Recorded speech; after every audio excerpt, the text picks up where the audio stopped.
మనిషి జీవితంలో సాంప్రదాయాలు, ఆచారాలు ఎంతో ప్రాముఖ్యతను సంతరించుకుంటూ ఉంటాయి. ఇటు మతపరంగా కానివ్వండి, లేకపోతే జాతిపరంగా కానివ్వండి, రకరకాలైనటువంటి ఆచారాలు, సాంప్రదాయాలు వాడుకలో ఉంటూ ఉంటాయి. కొన్ని మత నియమ నిబంధనలలో నుంచి పుట్టుకొని వస్తే, కొన్ని జాతి సంబంధంగా లేక వాళ్ళ వర్గ సంబంధమైనటువంటి ఆచారాలలో నుంచి పుట్టుకొస్తూ ఉంటాయి. వాటి బాహ్య రూపం అంటే ఆచరించేటువంటి విధానము ఎలా ఉన్నప్పటికీ కూడా ప్రతి ఆచారము వెనుక లేక ప్రతి సాంప్రదాయము వెనుక ఏదో ఒక సత్యము దాగి ఉంటుంది, ఏదో ఒక మంచి దాగి ఉంటుంది, ఏదో ఒక దేవుని ఆజ్ఞ దాగి ఉంటుంది. కొన్ని ఆచార వ్యవహారాల వెనుక వ్యక్తిగత సామాజికమైనటువంటి మంచి దాగి ఉంటుంది. ఎందుకు అంటే వాస్తవానికి తరతరాల నుంచి కూడా మనిషికి ఈ సాంప్రదాయాలకు, ఆచారాలకు ఇచ్చేటువంటి విలువ నీతి నియమాలకు ఇవ్వలేకపోవడమే. కాబట్టి నీతి నియమాలను, ధర్మాన్ని మనిషి ఆచరించడానికి ఖచ్చితంగా ఇలాంటి ఆచార వ్యవహారాలు కొన్ని మానవ జీవితంలోనికి తీసుకురావాల్సినటువంటి అవసరము ఏర్పడుతూ ఉంటుంది. అందుకే ఈ ఆచార వ్యవహారాల పేరట కొన్ని మంచివి లేక మనిషికి అవసరమైనటువంటివి వాడుకలోకి వస్తూ ఉన్నాయి. మనం ఒక చిన్న ఉదాహరణ తీసుకున్నట్లయితే, నేల మీద కూర్చొని భోంచేసేవాళ్ళు విస్తరాకు చుట్టూ లేక ప్లేటు చుట్టూ కూడా నీళ్లు జల్లుతూ ఉంటారు. ఆ తర్వాత భోజనానికి ముందు ఎవరైనా సరే టేబుల్ మీద కూర్చున్నా, కింద కూర్చున్నా కొద్దిగా నీళ్లు గొంతులో పోసుకుంటూ ఉంటారు. ఇవి మత సాంప్రదాయాలుగా వచ్చాయి వాస్తవానికి. కానీ వీటి వెనుక ఉన్నటువంటి భావం ఏమిటి? మనం అటు ఇటు బయట తిరుగుతూ ఉంటాం కాబట్టి మన కాళ్ళకు మట్టి ఉంటుంది. మరి ఎలాంటప్పుడు కాళ్ళు కడుక్కోకుండా భోజనానికి కూర్చున్నప్పుడు ఆ విస్తరాకుకు చాలా దగ్గరగా పాదాలు ఉంటాయి కాబట్టి క్రిములు వాటిలోకి వెళుతూ ఉంటాయి. అలాగే చేతులు కూడా శుభ్రం చేసుకోకుండా భోంచేసినట్లయితే అప్పటి వరకు మనం ఆ వస్తువులు ఈ వస్తువులు పట్టుకొని మురికిగా ఉంటాయి కాబట్టి ఆ క్రిములు నోటిలోనికి వెళుతూ ఉంటాయి. ఫలితంగా మన ఆరోగ్యము దెబ్బతింటూ ఉంటుంది. అలాగే భోజనం ప్రారంభించే ముందు కొద్దిగా 1-2 గుటకుల నీళ్లు త్రాగాల్సి ఉంటుంది. ఎందుకు అంటే అవి అన్నవాహిక దారిని శుభ్రపరచడానికి, ఏ విధమైనటువంటి అనారోగ్యానికి దారి తీయకుండా లేక మనం తీసుకునేటువంటి కారాలు కానీ ఇలాంటివన్నీ కూడా అక్కడ ఆ దారిలో ఇబ్బంది పెట్టకుండా ఉండడానికి ఉపయోగపడుతూ ఉంటుంది. మనం ఇవన్నీ కూడా ఎక్స్ప్లెయిన్ చేసి వివరించి బాబు ఎలా చెయ్యాలి అని చెబితే మనల్ని ఏదో పిచ్చుళ్ళు చూసినట్లు చూస్తారు, ఎవరు వాటిని ఆచరించరు. కానీ ఇదే గనక ఇది మన సాంప్రదాయం నాయన ఆచరించాలి, లేకపోతే మన మతాచారం ప్రకారం ఇలా చెయ్యాలి అని చెప్పి చూడండి, ఖచ్చితంగా నోరు మూసుకొని మారు మాట్లాడకుండా దాన్ని చేస్తూ ఉంటారు. కాబట్టి ఈ విధంగా మనిషిలో ఉన్నటువంటి నిర్లక్ష్య ధోరణికి అనుగుణంగానే మనిషిని సన్మార్గంలో పెట్టడానికి, ధర్మబద్ధులుగా జీవించేటట్లు చేయడానికి కొన్నిసార్లు చట్టపరమైనటువంటి ఆజ్ఞలు ఇలా సాంప్రదాయాల రూపంలో వస్తూ ఉంటాయి. కొన్నిసార్లు ఇందాక అనుకున్నట్లు వ్యక్తిగత, సామాజిక, ఆరోగ్యకరమైనటువంటి విషయాలలో కూడా ఈ ఆచార వ్యవహారాలు, సాంప్రదాయాలు మానవ జీవన సరళిలోనికి చొచ్చుకుపోతూ ఉన్నాయి.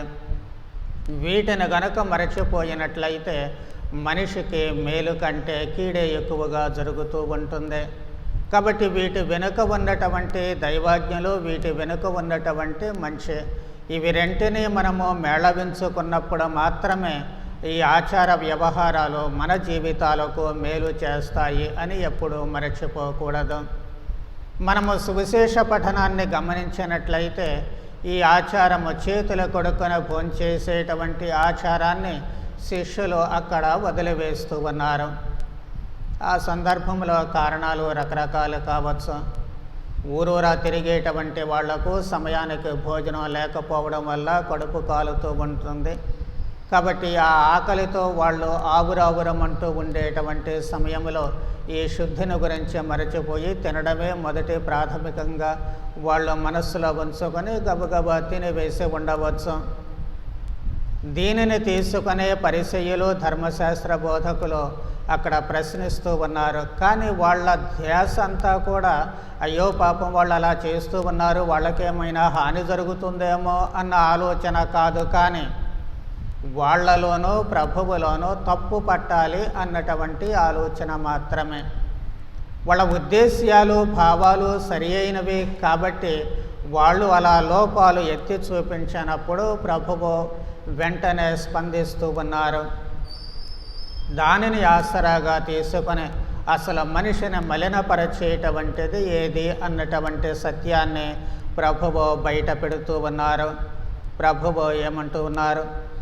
వీరి హృదయములో నాకు దూరముగానున్నవి, మానవులు ఏర్పరిచిన నియమములను దైవ ప్రబోధాలుగా బోధించుచున్నారు, కావున వారు చేయు ఆరాధన వ్యర్థము.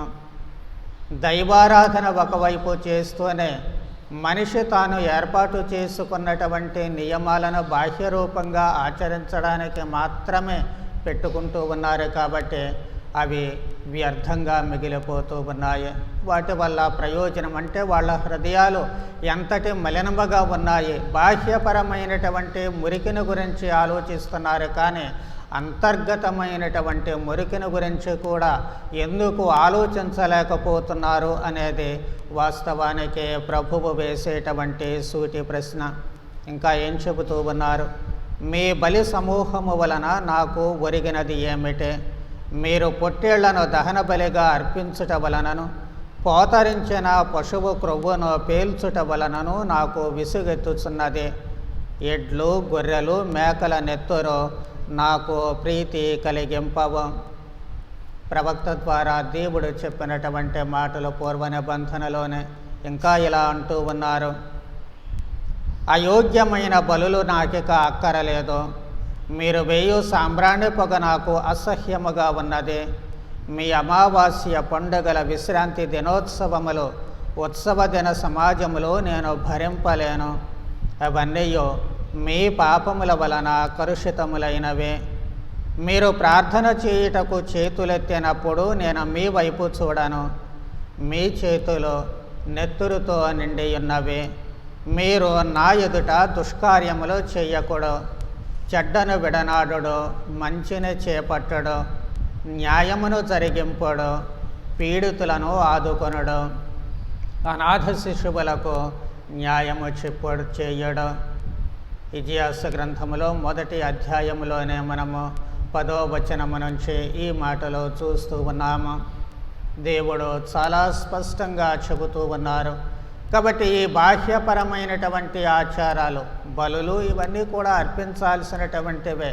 కానీ వాటిని అర్పించడం వల్ల నాకు ఒరిగేది ఏమిటి? ఎందుకు వాటి వల్ల ప్రయోజనం లేకుండా పోతుంది అంటే, మీరు ధర్మాన్ని, న్యాయాన్ని వదిలివేస్తూ ఉన్నారు. కాబట్టి ధర్మాన్ని, న్యాయాన్ని వదిలివేసి అక్కడ పాపాలు చేసి ఆ నెత్తుడి చేతులతో మీరు నా దగ్గరకు వచ్చి ప్రార్థన చేస్తే అవి నాకు అసహ్యాన్ని కలిగిస్తున్నాయి, మీ నుంచి ముఖాన్ని తిప్పేసుకుంటాననే ప్రభువు నిర్మోహమాటంగా చెబుతూ ఉన్నారు ఇతిహాసు ప్రవక్త ద్వారా. కాబట్టి మనము చేసేటువంటి ఏ బాహ్య క్రియలైనప్పటికీ కూడా అంతర్గత శుద్ధితో ముడిపడి ఉన్నాయి అని మరచిపోకూడదు. మనము చేసే ఆచార వ్యవహారాలైనప్పటికీ, ఏ భక్తి కార్యాలైనప్పటికీ మనము ఆచరించేటువంటి నీతి, న్యాయాలు, ధర్మాలతో ముడిపడి ఉన్నాయి అని మరచిపోకూడదు. అంతర్గతమైనటువంటి ఆ వ్యక్తిత్వముతో కూడిన ధర్మాధర్మాలు గనక మరచిపోయినట్లయితే ఇవన్నీ కూడా దేవుడికి అసహ్యాన్ని కలిగిస్తూ ఉంటాయి సరికదా. అసలు మన నుంచే తన ముఖాన్ని తప్పించుకుంటాను, త్రిప్పుకుంటాను అని చెప్పి దేవుడు చెబుతూ ఉన్నారు. వాస్తవానికి అదే మనము ఈ అంతర్గత శుద్ధిని మరచిపోతూ ఉన్నాం. కాబట్టి చాలాసార్లు మనము చేసేటువంటి ప్రార్థన సకాలంలో ఆలకింపబడడం లేదు. కాబట్టి మనము మొదటిగా ఈ అంతర్గత శుద్ధి మీ నీతి న్యాయాలకు కట్టుబడినటువంటి జీవనాన్ని కొనసాగించినట్లయితే మనము దేవుని ఎదుట నిర్దోషులముగా పవిత్రులుగా ఉండడానికి వీలు పడుతుంది. అప్పుడు వాస్తవానికి మన ప్రార్థనలు అంగీకరింపబడుతూ ఉంటాయి. దేవుడు వాస్తవానికి ఆమోసు ప్రవక్త ద్వారా మరింత కఠినంగా చెబుతూ ఉన్నారు. ఏమంటూ ఉన్నారు? ఆమోసు 5వ అధ్యాయము 21, 24 వచనాలు గమనించినట్లయితే, మీ పండుగలు నాకు గిట్టవు, మీ ఉత్సవ దినములను నేను అసహ్యించుకొందను. మీరు నాకు దహన బలులను ధాన్యములను అర్పించినచో నేను వానిని అంగీకరింపను. క్రొవ్విన పశువులను సమాధాన బలిగా అర్పించినచో నేను వానిని అంగీకరింపను. మీ పాటలతో నా ఎదుట గోల చేయకూడదు, మీ తంత్రి వాద్యముల నాదమును నేను ఆలింపను. వానికి బదులుగా న్యాయము ఏరులై పారునగాక, నీతి జీవనది వలె ప్రవహించునగాక. ఇవి కొన్నిసార్లు మన హృదయాలకు సూటిగా గుచ్చుకుంటూ ఉంటాయి. మనం పండుగల పబ్బాలు చేసేటప్పుడు మనం కూడా ఇలాగే ప్రవర్తిస్తున్నామా అనేటువంటిది చాలాసార్లు ప్రశ్నార్థకంగానే మిగిలిపోతూ ఉంటుంది. మనము చేసేటువంటి బహిరంగమైనటువంటి ఆచార వ్యవహారాలు, శిలువ మార్గాల దగ్గర నుంచి ఆరాధనల వరకు జపమాల ధ్యానాలు, ప్రార్థనలు, ఇవన్నీ కూడా నిజంగా చిత్తశుద్ధితో చేస్తూ ఉన్నామా, లేకపోతే అవి చేసేటప్పుడు మన మనస్సులో వేరుగా ఉన్నట్లయితే ఈ ఆమోసు ద్వారా దేవుడు చెప్పినటువంటి మాటలు మనకు కూడా తగులుతాయేమో మనం జాగ్రత్తగా ఆలోచించుకోవాల్సినటువంటి అవసరం ఏర్పడుతుంది. ఎంత కఠినమైనటువంటి మాటలు! మీ పాటలు నాకు గోలగా వినిపిస్తున్నాయని చెప్పి దేవుడు అంటున్నాడు. అంటే మనం ఆరాధన చేసేటప్పుడు, పాటలు పాడేటప్పుడు, ప్రార్థన చేసేటప్పుడు మనలో హృదయ శుద్ధి ఎంతవరకు ఉంది అనేది ప్రతి ఒక్కళ్ళు కూడా ప్రశ్నించుకోవాల్సినటువంటి సందర్భము అని అక్కడ ప్రవక్త ఉద్ఘాటిస్తూ ఉన్నారు. అవి కనుక లేకపోయినట్లయితే నీతి న్యాయము జీవనదిలా పారుతూ ఉండాలి. అంటే ఎప్పుడూ పారేటువంటి నదిలా మనలో నుంచి ఉండాలి. అంటే తప్పులు చేయమంటే చేస్తాము, ఏ మనిషి తప్పు లేకుండా ఉండడు. కానీ అక్కడ కావాల్సినటువంటిది ఏమిటి? హృదయ భావము. నేను మంచి చెయ్యాలి అన్నటువంటి కోరిక, ప్రగాఢమైనటువంటి వాంఛ మనలో ఉండాలి. ఆ తర్వాత పొరపాట్లు చేసినా దిద్దుకునేటువంటి మంచి మనస్సు ఉండాలి. తప్పులు చేయటం కాదు, కానీ చేసిన తప్పును తెలుసుకున్న తర్వాత సరిదిద్దుకోవడం, అసలు తెలుసుకోవాలి అన్నటువంటి మంచి మనస్సును కలిగి ఉండడం. దానికోసమే ప్రభువు మీరు హృదయ పరివర్తన చెందండి, దైవరాజ్యం సమీపించింది అని బోధించారు. కాబట్టి ఆ మనస్సు పరివర్తన చెందేటువంటి మనస్సు లేకపోతే ఏనాటికి మనము మంచిని చేయడానికి ఉద్యమించము. ఫలితంగా మన పాటలు, ప్రార్థనలు దేవుడికి నిజంగానే గోలగా వినిపించేటువంటి ప్రమాదం ఏర్పడుతుందని మనం ఎప్పుడూ కూడా మరచిపోకూడదు. కాబట్టి ఆచారాలు ఇవన్నీ మంచివి, అనుసరించాలి. కానీ వాటి వెనుక ఉన్నటువంటి ఈ భావాన్ని గనక మనము మరచిపోయినట్లయితే ఖచ్చితంగా మనము తప్పు త్రోవలో పోతున్నాము అనేటువంటిది. అలాగే ప్రతి ఆచారము వెనుక మనకు దైవాజ్ఞలు ఉన్నాయి అన్నటువంటి సత్యాన్ని కూడా మనము మరచిపోకూడదు. తిరుసభ కట్టడలు కానివ్వండి, 10 ఆజ్ఞలు కానివ్వండి, మొట్టమొదట తిరుసభ కట్టడ ఆదివారములోనూ అప్పు పండగలలోనూ శరీర కష్టమైన పనులు చేయక నిండు పూజ కనుదువుగాక అనేటువంటిది. అంటే అక్కడ ఆజ్ఞ ఉంది కాబట్టి, ఆచారం ఉంది కాబట్టి ఏదో గుళ్ళోకి వస్తున్నాము పోతున్నాము అనుకుంటే మళ్ళీ ఎప్పటిదాకా అనుకున్నట్టు బాహ్య ఆచారంగా మాత్రమే మిగిలిపోతూ ఉంటుంది. దేవాలయములో ఉన్నంతసేపు మన దృష్టి దేవుని మీద కాకుండా మరెక్కడో ఉన్నట్లయితే, దైవారాధన మీద కాకుండా మనం చేయాల్సినటువంటి బాధ్యతల మీదనో లేకపోతే మనకుండేటువంటి ఇతరత్ర వ్యాపకాల మీదనో మన మనసు ఉన్నట్లయితే, మన దృష్టి అంతా మన గడియారాల మీదనే ఉన్నట్లయితే మనం గుడిలోకి వచ్చినా ఒకటే, రాకపోయినా ఒకటే.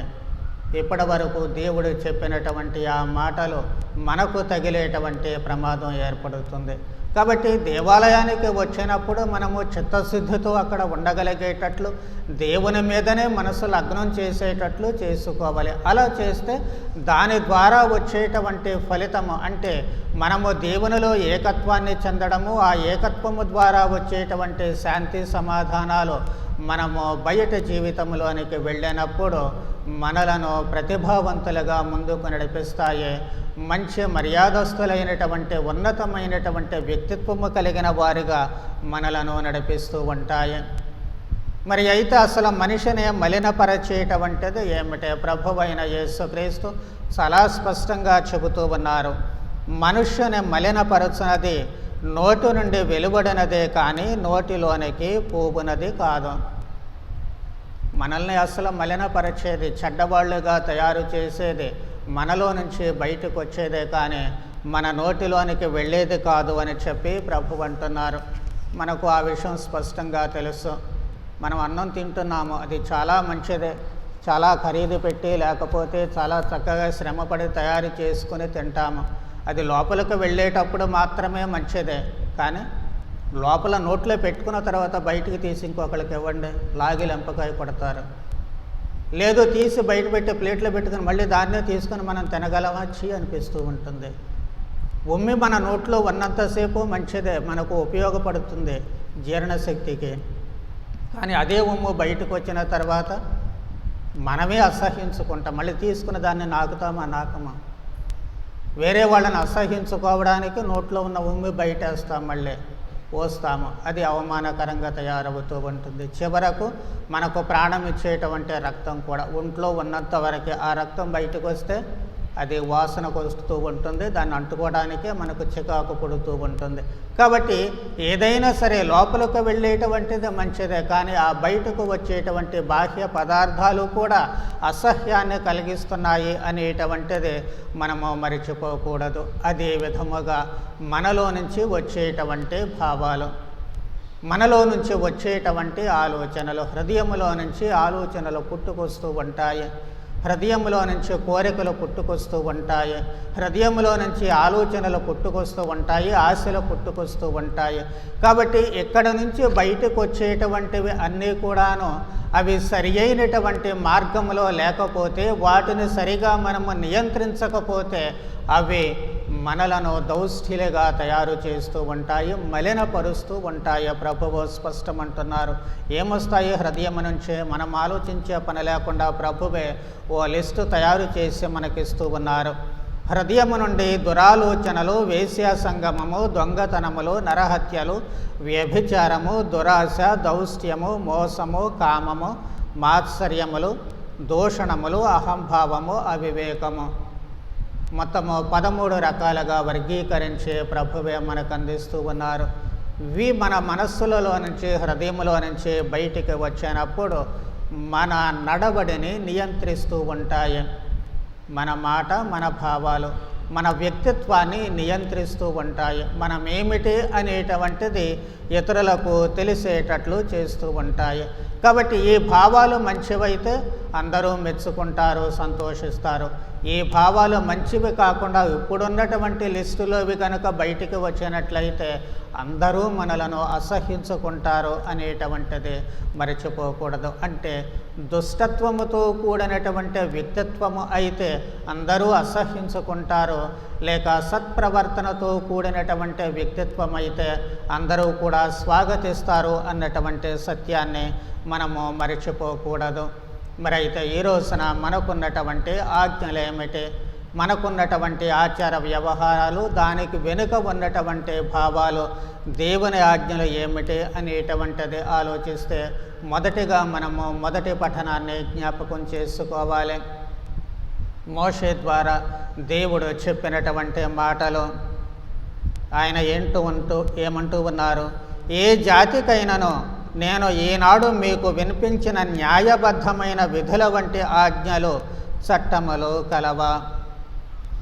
సూటిగా ఆ రోజునే ప్రశ్నించారు. వాస్తవానికి మనము ఈ ఆదికాండము నుంచి జాగ్రత్తగా చదువుకుంటూ పోయినట్లయితే, ప్రత్యేకంగా ద్వితీయోపదేశ కాండాన్ని కనుక చదువుకున్నట్లయితే రకరకాలైనటువంటి ఆజ్ఞలు, మనిషి జీవనాన్ని లేక మనిషి నడవడిని నియంత్రించేటువంటి చక్కటి ఆజ్ఞలు మనకు అక్కడ కనిపిస్తూ ఉంటాయి. చివరకు భూ సంస్కరణ కూడా మనకు అక్కడ కనిపిస్తూ ఉంటుంది. వ్యక్తిగతమైనటువంటి ఆస్తిపాస్తుల దగ్గర నుంచే మనిషి ఎలా జీవించాలి, ఎలా నడుచుకోవాలి అనేటువంటివే దేవుడు చాలా స్పష్టంగా అక్కడ చెబుతూ ఉన్నారు.